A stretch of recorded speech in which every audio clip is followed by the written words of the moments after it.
Il ne reviendra pas. Ça suffit comme ça? Vous avez toute mon attention. Parce que je peux continuer.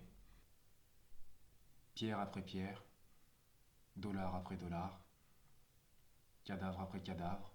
Ou alors, vous pouvez joindre votre patron et lui dire de mettre un terme à son opération.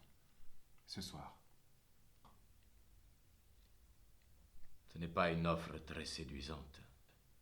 C'est la seule que vous aurez.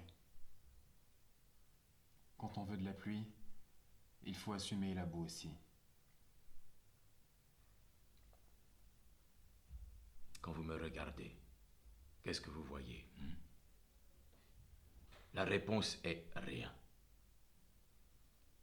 Je n'ai pas le moindre sentiment à votre égard.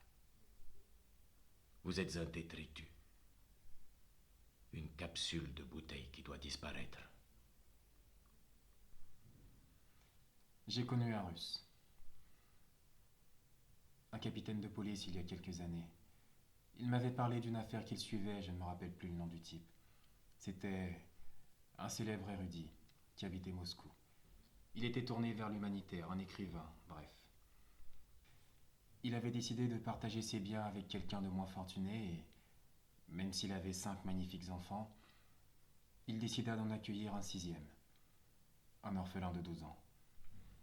Un gamin qui avait été broyé par le système dès son plus jeune âge, perturbé, enclin à la violence, une cause perdue. Arrêtez-moi si vous la connaissez. Non, non, continuez. Ok.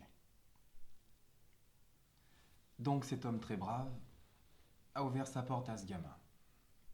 Quand le gamin s'est mis à le voler, le brave homme a fait preuve de compréhension. Quand le gamin a échoué à l'école, le brave homme a continué à l'aimer. Quand le gamin s'est mis à mentir, à tricher, à être hargneux et violent, le brave homme a fait preuve de compassion et d'amour.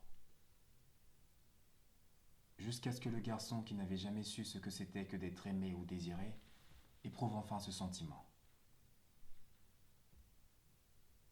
L'homme avait brisé l'armure. On disait que c'était un miracle. Une semaine après, des intrus sont entrés chez l'homme et l'ont éliminé, ainsi que sa femme, dans leur sommeil. On a dit que des petites bricoles avaient été volées, des choses qu'un enfant aurait pu voler, on ne sait pas exactement.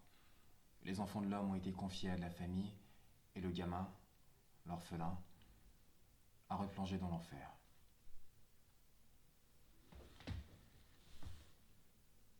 Alors qu'il avait enfin une chance de s'en sortir, 2 coups de feu l'en ont définitivement privé.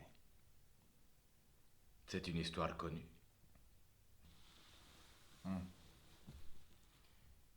Ils ont trouvé les coupables.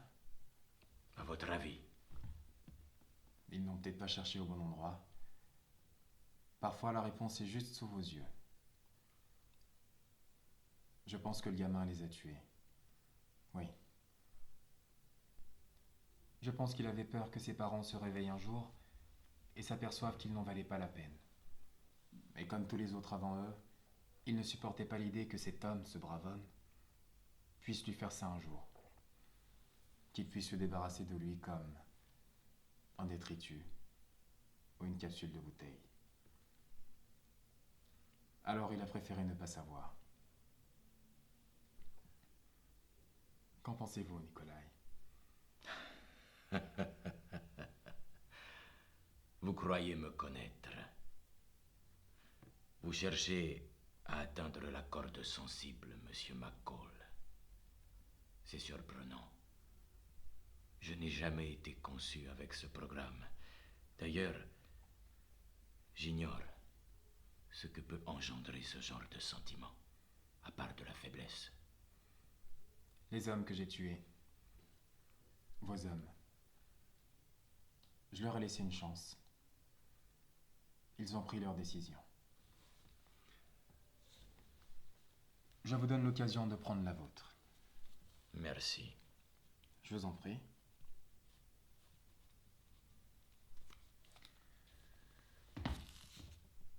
Faites-moi savoir quand vous aurez décidé.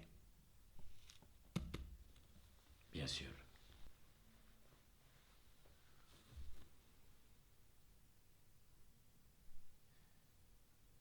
J'ai fait de vilaines choses dans ma vie, Nikolai. Des choses dont je ne suis pas très fier. J'ai promis à une personne que j'aime énormément que je ne redeviendrai jamais cet homme-là. Mais pour vous, je vais faire une exception.